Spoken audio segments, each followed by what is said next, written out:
What if the most powerful man in the room was the only one who couldn't read her?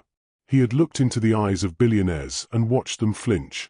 He had sat across from men who controlled nations, and he had always known what they were hiding before they opened their mouths. Marcus Hale didn't just read people. He consumed them, their fears, their wants, their invisible trembling beneath polished exteriors. In 20 years, not one person had surprised him. Until a Tuesday morning in November. Until a woman who didn't look up. Stay with me. Because this story isn't just about a man who falls in love. It's about a man who finally, for the first time in his life, falls apart. Marcus Hale. 44 years old. The kind of man whose name hangs in the air of a room before he even enters it.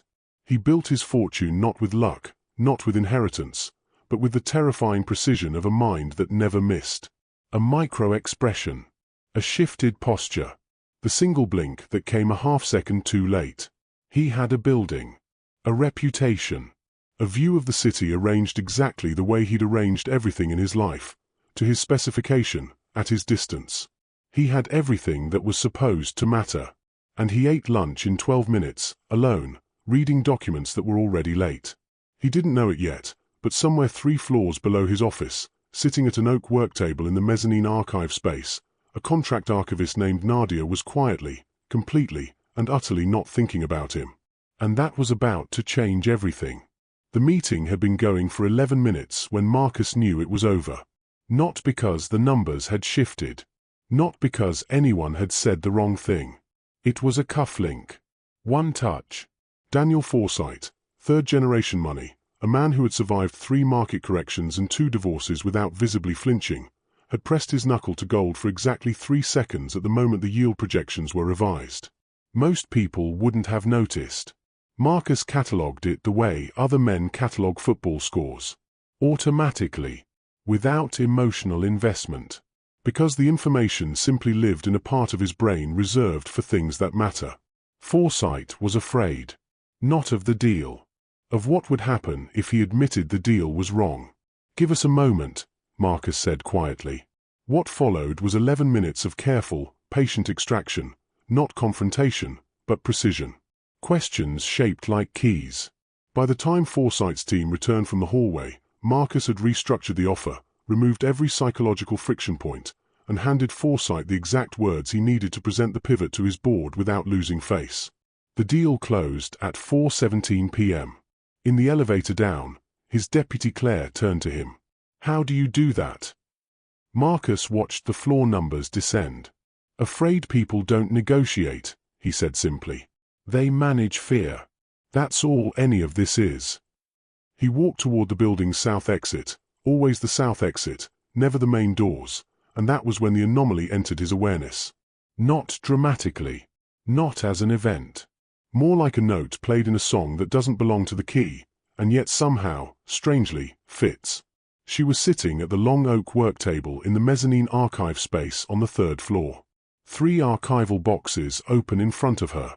A legal pad covered in handwritten notes. And she was gone, not performing focus, not arranging herself in the studied posture of someone who knows they might be watched. Just gone. Present only inside whatever the document in her hands contained. As Marcus passed on the floor below, she didn't look up. He noted this. The way he noted everything. And he walked out into the grey November afternoon and went to his car. And the day continued the way days do. And he did not think about the woman at the archive table again. Not that evening. Not the following morning. Not until Wednesday. Wednesday arrived with a Singapore call at 6 a.m., a legal briefing that ran 40 minutes over schedule, and a lunch he ate in 12 minutes. He had no reason to pass the mezzanine level. He passed it anyway. She was there. Different boxes, same legal pad, now half-filled. A thermos steaming slightly in the air-conditioned chill of the building.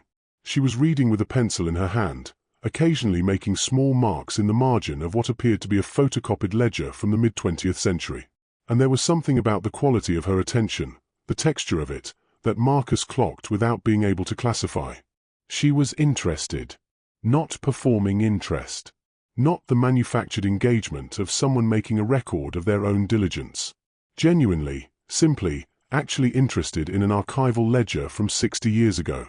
Back in his office, Marcus asked his PA a single question. Who is staffing the Greyfield space? His PA, Thomas, took 8 seconds to find out, longer than Marcus preferred, but not worth remarking on. A contract archivist. Seconded from the Glasgow office for a 12-week document review. Started 3 weeks ago. Name: Nadia Essay. Has she had any contact with our people? A pause. Not that I'm aware of. Should one know? Marcus looked back at the document in front of him. Just noting the tenancy, he said. This was not entirely true. He was not noting the tenancy. He was noting her. The specific and puzzling absence of performance in a building where everyone performed, constantly. Where performance was, in fact, the primary form of currency. His own staff performed. His tenants performed. The people who delivered things to his building performed, frantically, because they understood what the building was. Nadia sat at her table and made notes in pencil and drank from a thermos and appeared to be existing simply and completely inside her own work. Marcus had not encountered this before. He found it difficult to explain why this was the part he kept returning to. By Friday, he learned she had been in the building for 3 weeks before she even knew whose building it was. Her exact words, relayed through a colleague, at Marcus's request, framed as a security review, were 4 words that no one had ever said about Marcus Hale's building in the decade since he'd had his name etched into its architecture. Oh, it's a finance thing. And then she had gone back to what she was doing. Marcus sat in his living room that evening, in front of the city lights he had arranged his entire life to see from this exact angle. He was not wounded. He was disturbed. Because everyone, every single person who understood who he was, made an adjustment. Some became careful. Some became eager. Some built a resentment before they even had a reason for one. But everyone shifted. She had not shifted.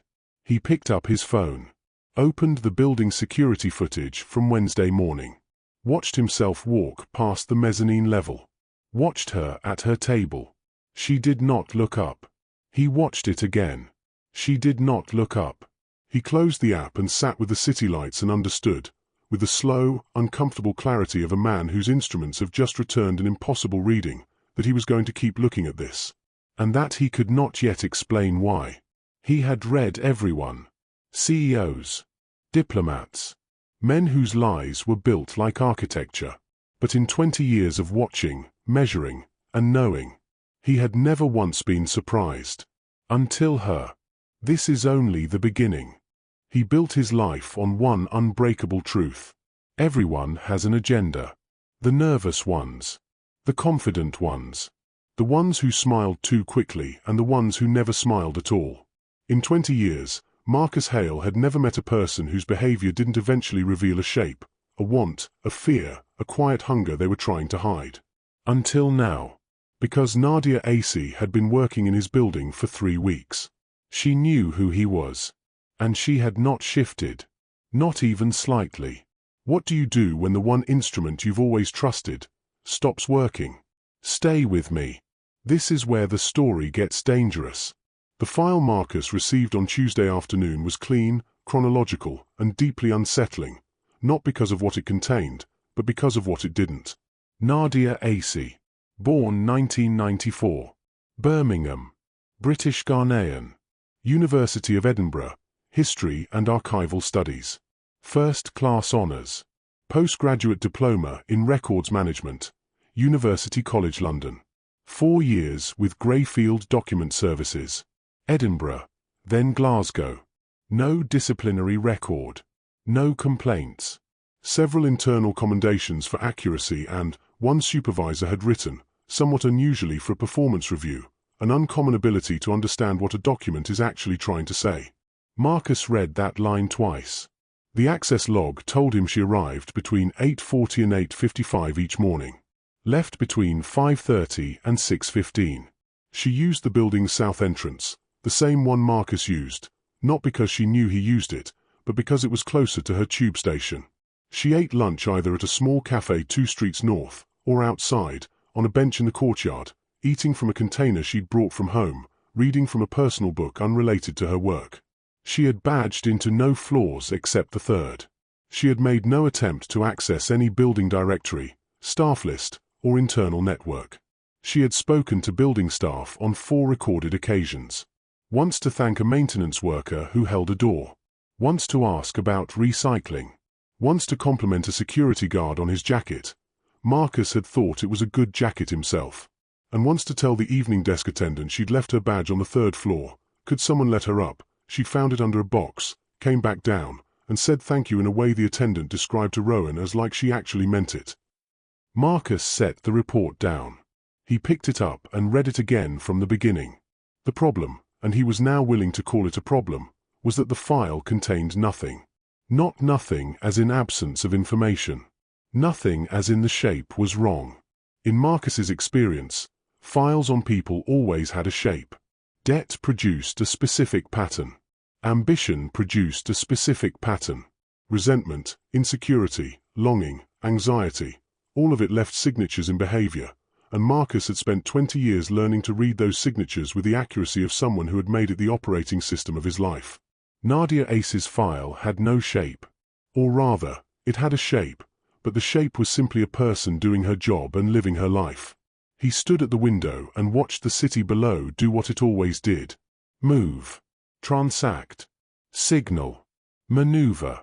And he felt the specific discomfort of a man whose most reliable instrument has returned a reading he doesn't know how to interpret. He had encountered people who believed they had no agenda, which was different.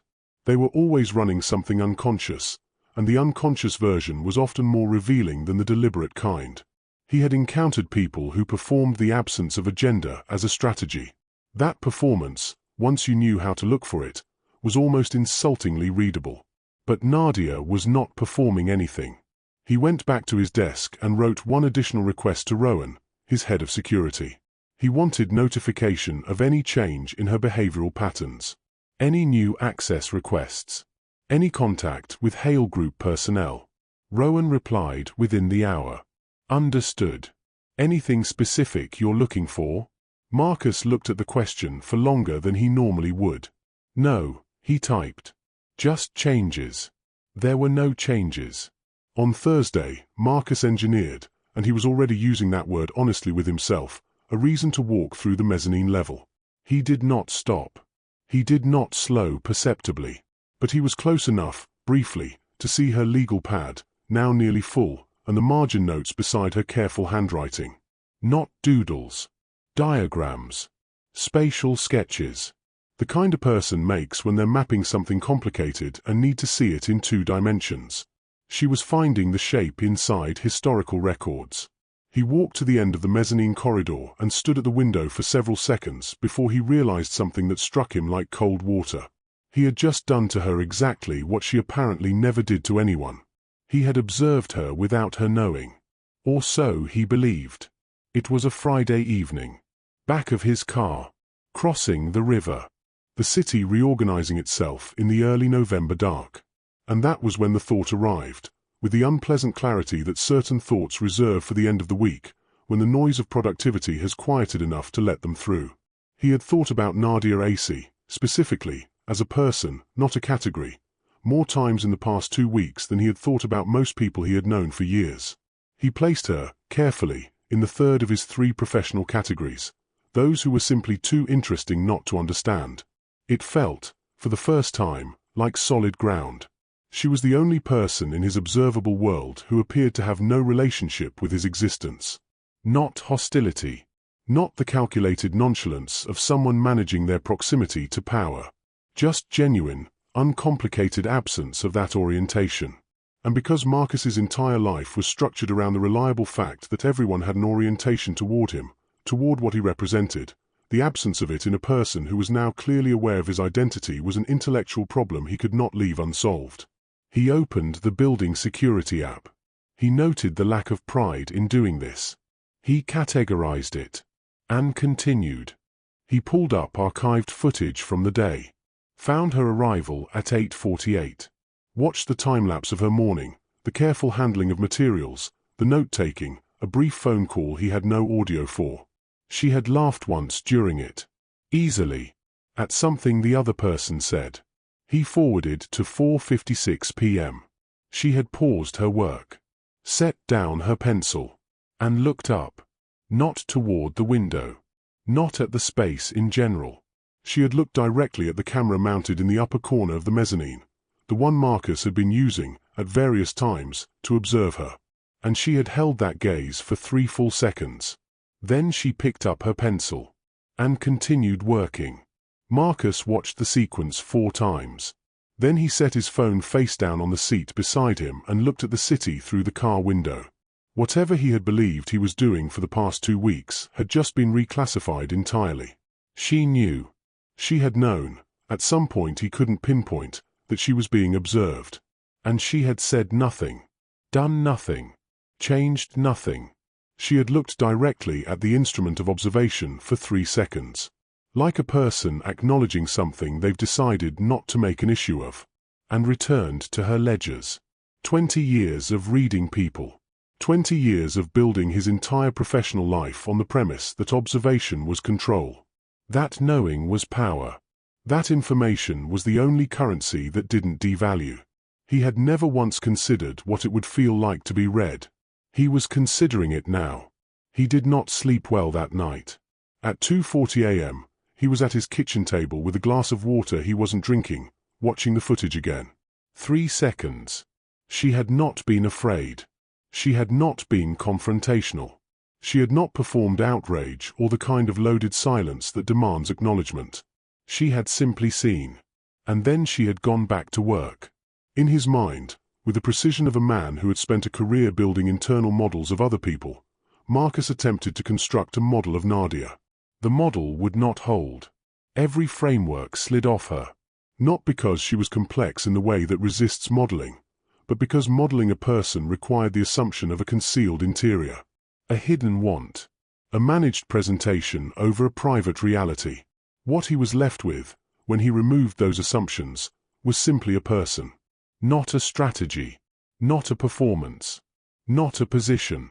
A person who had noticed she was being watched, found it neither useful nor threatening, acknowledged it once in a way that was completely her own, and returned to being interested in dead people's financial records. He went back to bed at 3:15, and lay in the dark, and felt, for the first time in a very long time, possibly the first time since he was young enough not to have built all of this around himself, completely, and inexplicably, at a loss. He was the man who read everyone. But at 3:15 in the morning, lying in the dark in the most expensive apartment in the building he owned, he couldn't read himself. And the woman 3 floors below, who had looked into his camera for 3 seconds and gone back to work, she hadn't even tried. And I promise you, the moment Marcus finally walks through that door with no plan, no script, and no exit strategy, it will change everything. Like this video if the story is staying with you. Subscribe so you don't miss the ending.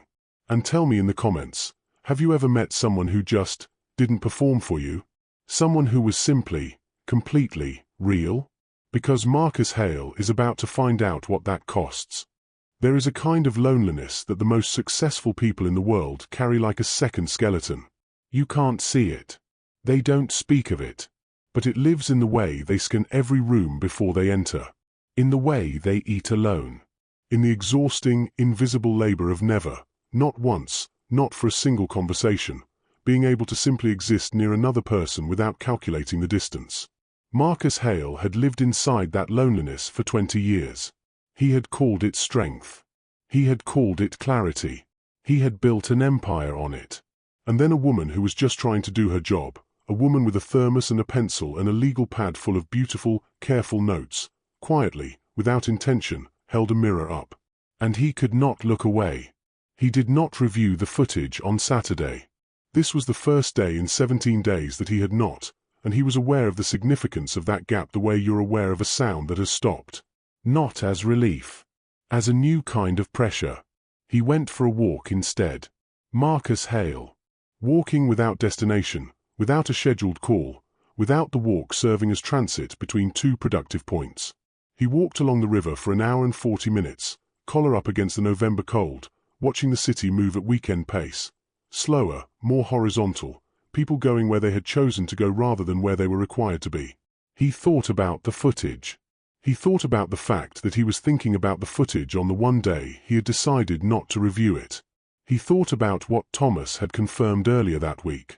Greyfield had not requested an extension. The 12-week scope would conclude in 4 weeks. Nadia would complete her document review, pack her materials, badge out for the last time, and return to Glasgow. And the mezzanine archive space would return to being an unremarkable leased area in a building full of unremarkable leased areas. She would leave. And he would have spent 6 weeks watching her leave without doing anything about it. He sat on a bench at the river's edge. A pair of mallards went about their own business several feet away. He watched them, and for the first time allowed himself to say the true thing. He wanted to talk to her. Not to extract information. Not to manage a perception. Not with a strategy or an exit built in. He wanted to talk to her the way he had talked to her in the archive space about an 1890 boundary survey and the possibility of a very slow crime. Without labor, without architecture, without the invisible weight of a conversation conducted for a purpose. He wanted to talk to her because talking to her had been the only conversation he'd had in recent memory that did not feel like work. He got up from the bench and walked back the way he came. And on the return journey, he was honest with himself about something he had been framing incorrectly for 3 weeks. He was not studying her. He was drawn to her. And every system he had built, every instrument, every framework, every rationalizing structure he had applied to justify the observation, had been, from the very beginning, a way of being near something he wanted without having to admit that he wanted it. On Monday morning, at 11:40 a.m., he sent Thomas a single message. The Greyfield space. I'd like to extend the lease. Offer them an additional 4 weeks at the same rate. No conditions. Thomas replied within 2 minutes. Understood. Shall I give them a reason? Marcus considered this.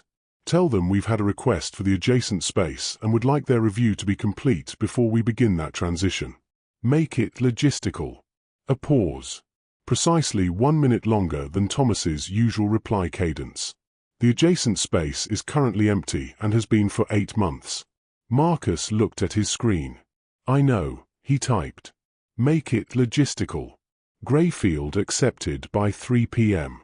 Marcus received the confirmation and did not allow himself to feel the relief that came with it, because feeling it would have required acknowledging, fully, what he had done. He was not yet prepared to fully acknowledge it. He opened the security app at 3:40. She was at her table. Survey maps. Eating an apple with the focused inattention of someone whose hands were occupied but whose mind was elsewhere, somewhere deep in the documents in front of her. He watched for 4 minutes. Then he closed the app, picked up his jacket, and left his office. He had not planned what he was going to say. In Marcus Hale's adult life, this was essentially unprecedented. He planned conversations the way architects plan structures, load-bearing points identified in advance, contingencies mapped, exits built in. He had walked into rooms containing heads of state and hostile boards and people whose explicit intention was to destroy something he had built, and he had always known, before he opened the door, exactly where he wanted to end up. He walked into the mezzanine archive space at 3:58 p.m. with no idea where he wanted to end up. She looked up with the same open, direct expression she always wore. No particular surprise. No calibration. Hi, she said. I wanted to ask you something, Marcus said. He had meant to lead differently. She waited. Patient. Not filling the silence with performance. The document you were working on last week, he said.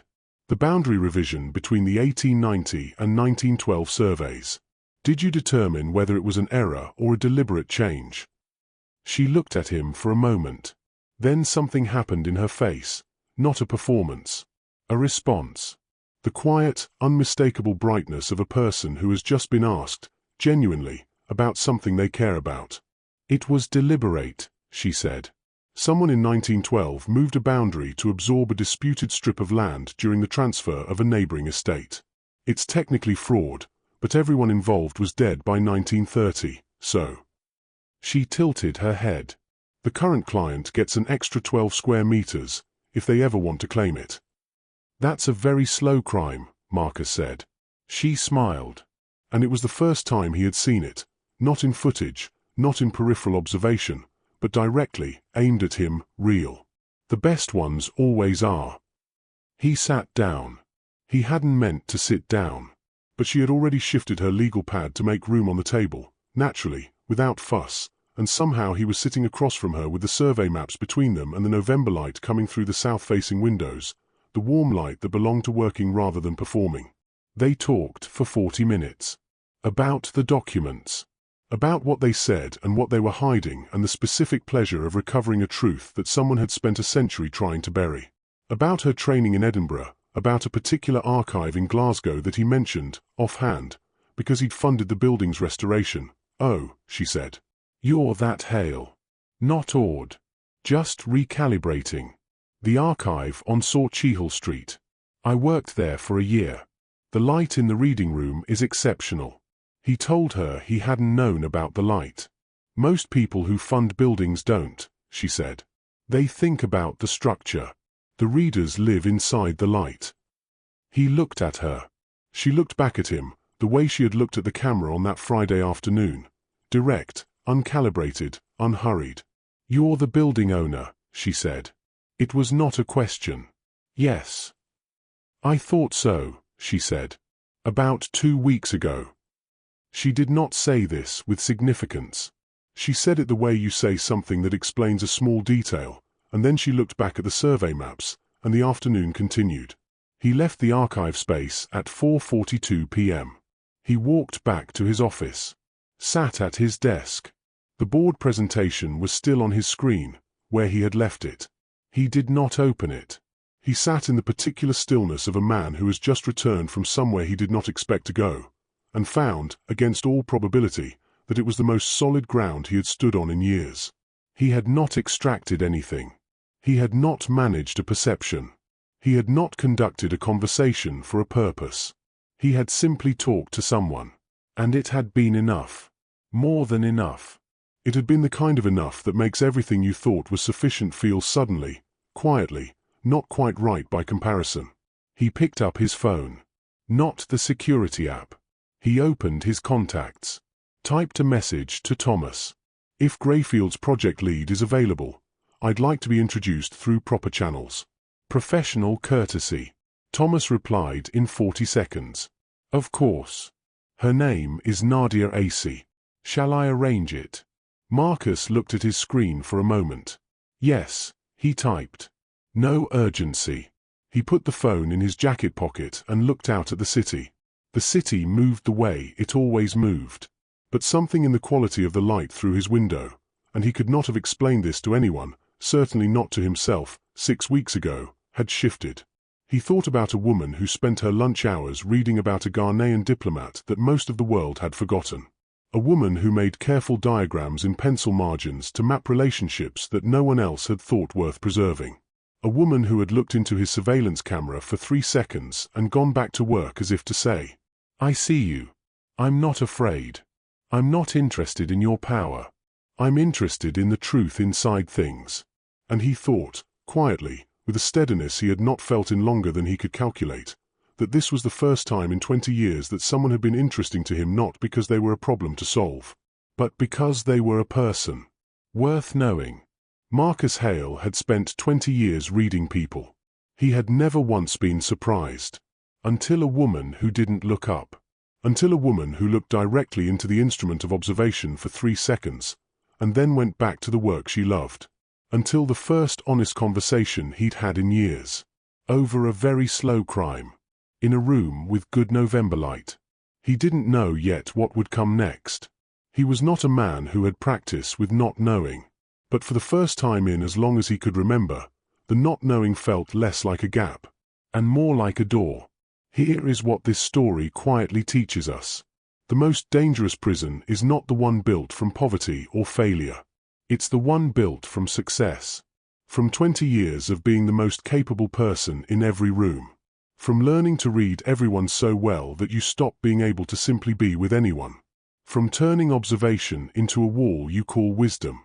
Marcus Hale had everything. And he was alone inside it. What changed him wasn't romance.